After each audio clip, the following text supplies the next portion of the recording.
ግንቦት 15 2014 በአቆጻጽራ ፈረንጂ ኣብታ ብ40 ዲግሪ ሴንቲግሬድ እትነድድ ከተማ ካርቱም ኣብ ውሽጢ ሓደ ጸቢብን ኣየር ዘይኣትዎን ቤት ፍርዲ መድረኽ ናይ ብረት ሰንሰለት ድምፂ የቃጭል ነይሩ። ሓንቲ ጓል 27 ዓመት ነፍሰ ጹር ዝኾነት ጓል ኣንስተይቲ ብከቢድ ናይ ብረት መእሰሪ እግሪ ተኣሲራ ደው ኢላ ትረአ። ኣብ ጎና ድማ እቲ ወዲ 20 ኣዋርሕ ዝኾነ ህፃን ወዳ ማርቲን ናይ ኣዲኡ ቀሚሽ ሒዙ ብፍርሓት የንቀጥቀጥ ኣሎ። እቲ ወዲ 20 ኣዋርሕ ዝኾነ ህፃን ውላዳ እቲ ኣብ እግራ ኣዲኡ ዝነበረ ናይ ብረት ሰንሰለትን እቲ ሰንሰለት ዘድመዮ እግራን እናጠመተ ይበክ ነይሩ። ኣብ ድሕሪኦም ድማ ኣብ ዊልቸር ዝተቐመጠ ብናይ ኣካል ጉድኣት ዝተጠቕዐ ነገር ግን ኣብ ገጹ ናይ ዓቢ ቐንዛን ስምዒትን ዝረኣዮ ሰብኣይ ኮፍ ኢሉ ነበረ። ንሱ ዳንኤል ዋኒ እዩ፣ ሰብኣይ ማርያም እዩ። እቲ ኣብቲ መጋባእያ ዝተሰየመ ዳኛ ካብ መንበሩ ተሲኡ ነታ ሰበይቲ ብቁጥዕ ዓይኒ ቀመታ። እታ ናይ መወዳእታ ፍርዱ ዘስምዐላ ሰዓት ድማ ኣኸለት። 3 መዓልቲ ተዋሂብክ ነይሩ በላት ዳኛ። ካብቲ ዝሓዝክዮ ናይ ክርስትና እምነት ተመሊስኪ ናብ እስልምና ክትምለሲ 3 መዓልቲ ተዋሂብክ ነይሩ። ሕጂ ኸ እንታይ ትብሊ ክብል ሓተታ። እታ ሰበይቲ ማርያም ያህያ ኢብራሂም እያ ነይራ። ነቲ ዳኛ ብህዱእ ግን ድማ ብጽኑዕ ቃል ትምልሰሉ ነይራ። ሕጂ እውን ግን ሓሳባ ቀየረትን፣ ምስ ክርስትና ጸኒዓ እያ ዘላ። ስለ ዝኾነ ድማ ኣብቲ መጋባእያ ዝተሰየመ ዳኛ ድምፁ ዓው ኣቢሉ ናይ ፍርዲ ጽሑፍ ከነብብ ጀመረ። ምስ ክርስቲያን ሰብኣይ ብምብርዓውኪ ብዝሙት ሕጊ ተኸሲስክ ኣለኺ። ስለ ዝኾነ ድማ 100 ሓለንጊ ክትግረፊ ኢኺ። ካብ እስልምና ተፈሊኺ ናብ ክርስትና ብምእታውኺ ድማ በደል እምነት ወይ ከዓ ፖስታሲ ፈጺምክ ኣለኺ። ስለዚ ብስቅላት ናይ ሞት ፍርዲ ተፈሪድክ ኣሎ ክብል ኣንበበላ። 100 ሓለንጊ ግርፋት ቀፂሉ ድማ ናይ ሞት ስቅለት። እቲ ዳኛ ነቲ ናይ ሞት ፍርዲ ቅድሚ ምግላጹ ሓደ ናይ መወዳእታ ዕድል ድማ ሃባ። ሕጂ እውን እንተኾነ ኣብዚ መጋባእያ እዚ ሙስሊም እየ ኢልኺ እንተደኣ ተናጊርኺ ህይወትኺ ክትድሕን እያ በላ። ማርያም ግን ኣነ ክርስቲያን እየ፣ ክሳብ መወዳእታ ህይወተይ ድማ ክርስቲያን ኮይነ እየ ክነብር ክትብል ብጽኑዕ መለሰትሉ። ዳንኤል ካብቲ ወንበር ስንክልና ኮይኑ ንሰበይቱ ጠመታ። እዞም ቃላት እዚኦም ናይ ሓደ ዓብዪ ዓለም ለኻዊ ማዕበል መጀመርታ እዮም ነይሮም።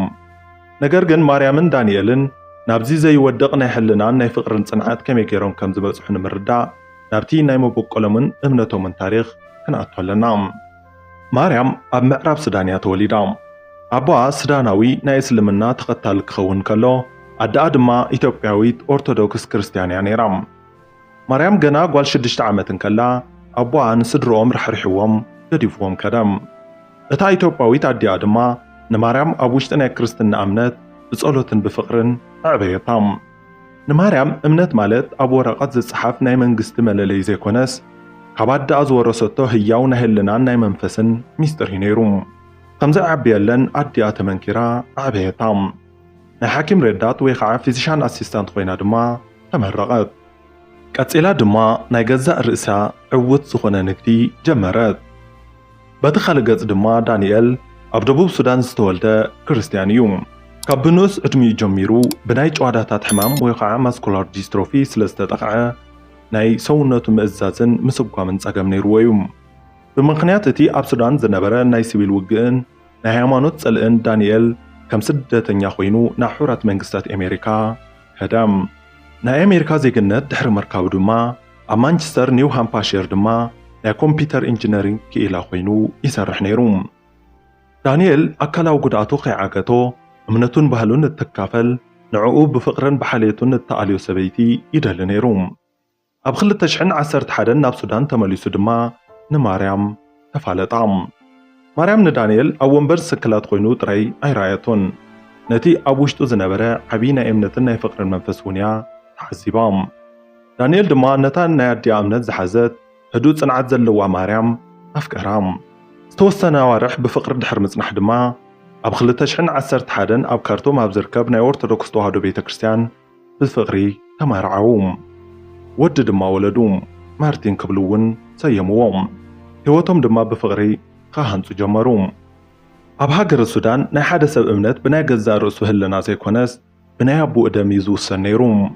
بنايت شعو ناي سودان ناي شريعة حق مسرات أبوها مسلم سلازنبرة ماريام بحقي كم مسلميات تقصر نيرام حنت مسلم سبيتين كريستيان سواي كتمرعو دما أي فكادلا نيروم سلاز خونه دما ناي ماريام مرعا زي حقاو زموت ويخ شرموت إنا تبايليو تفرجوم بسالساي درجة بعلا وزيعة أنا كريستيانية مبالا دما كاب اسلمنا كم زوصت كم زكحدت ويخ بوستاسي تقصيرو ناي موت فردي زمس لايوم ناي ماريام قداي زخف أزقبرو اتخسي كبحواتا ممصيوم ناي أبو عزمدات نتي ناتا ناي نقدن هابتن كورس بمدلاي نابناي سودان بوليس أكالات بمخاد درعنا قربوم أما وداتا قلت شعن 13 بأقوات أسرع فرنج دما بوليس ناب غزا بمتاو نماريام مستنوس ود حيزوم نابتي زفرح ناي أوردمان ناي دك أنستيو بيت مأسرتي أتهوام بيت مأسرتو أم دورمان أب سودان كابزلو ناي دك أنستيو أسك اغتزبهالو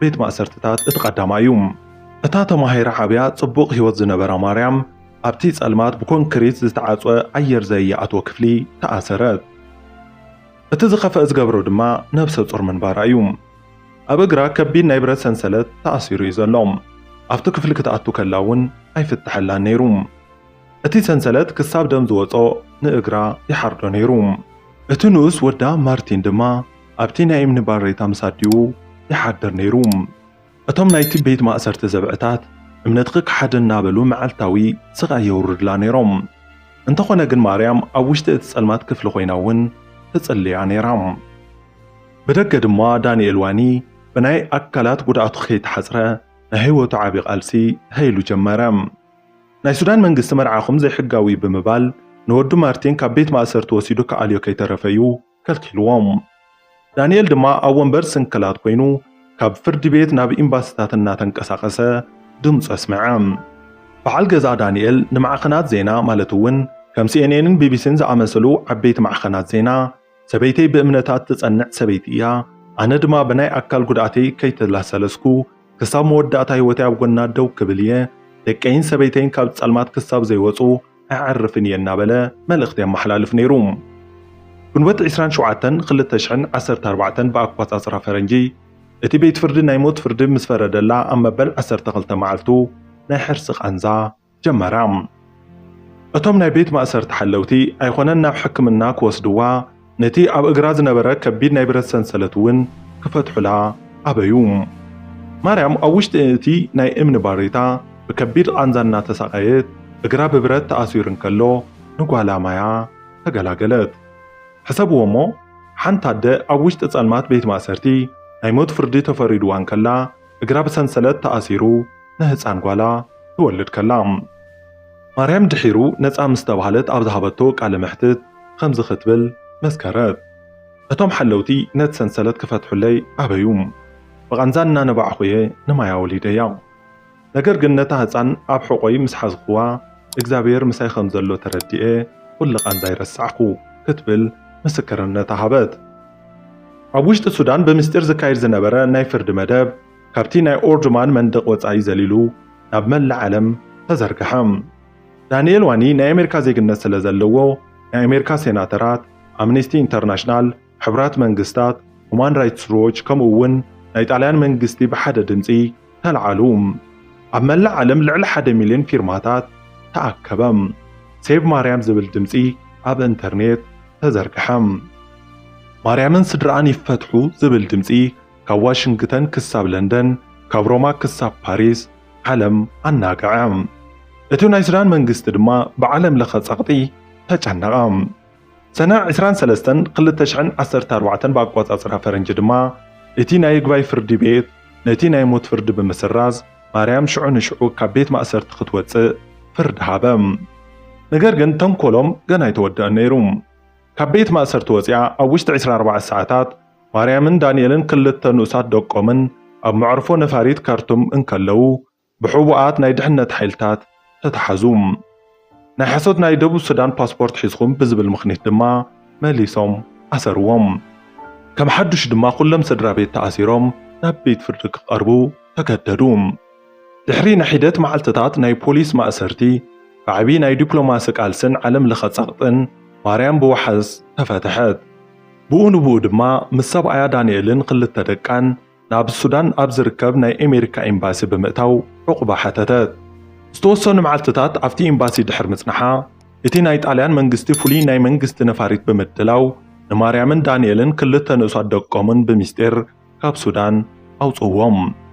ሐምለ 24 2014 ብኣቆጻጽራ ፈረንጂ እታ ነፋሪት ኣብ ከተማ ሮማ ጣልያን መዕርፎ ነፋሪት ምስ ዓለበት ማርያም ንመጀመርያ ግዜ ካብ እግራ ሰንሰለት ተፈቲሑ ንደቃ ሓቑፋ ኣብ ጎና ድማ ምስ በዓል ገዝኣ ኮይና ኣብ ጣልያን ንጹህ ኣየር ክትተንፍስ ጀመረት።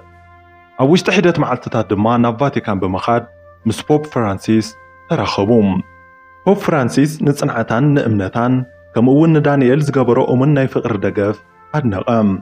ድሕሪኡ ድማ ናብ ኣሜሪካ ብምኻድ ኣብ ማንቸስተር ኒው ሃምፓሸር ሓድሽ ናይ ነጻነት ህይወት ጀመሩ።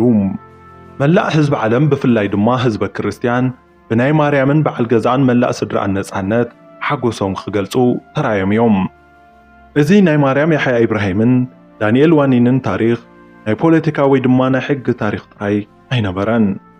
እዚ ታሪኽ እዚ ሓንቲ ኣደ ኣብ መንጎ እምነትን እምነትን ደው ኢላ ንሃይማኖታ ዘይከሓደትሉ ሓደ ሰብኣያ ድማ ብናይ ኣካላት ጉድኣቱ ከይተሓፅረ ሰበይቱን ደቁን ንምድሓን ዘርአዮ ናይ ዘለዓለም ናይ ፍቕርን ሕልናን ምስክርነት ዝተረኣየሉ መሃራይ ዛንታ እዩ። ሕራይ እምበር ፍትዋትን ክቡራትን ተኸታተልቲ እዚ ቻናል ንሎሚ ሒዝናልኩም ቀሪብና ዝነበርና ሓቀኛ ታሪኽ ነዚ ይመስል ነይሩ። ንምክትታልኩም ኣዝና ኢና ነመስግን። ብቐጻሊ ሒዝናልኩም ክንቐርብ እትደልይዎ መደብ እንተልዩ ኣብ መውሃቢ ርእይቶ ኣፍልጡና። ብቐጻሊ ብኻሊእ መደብ ክሳብ ንራኸብ ሰሰናይ ንዓኹም።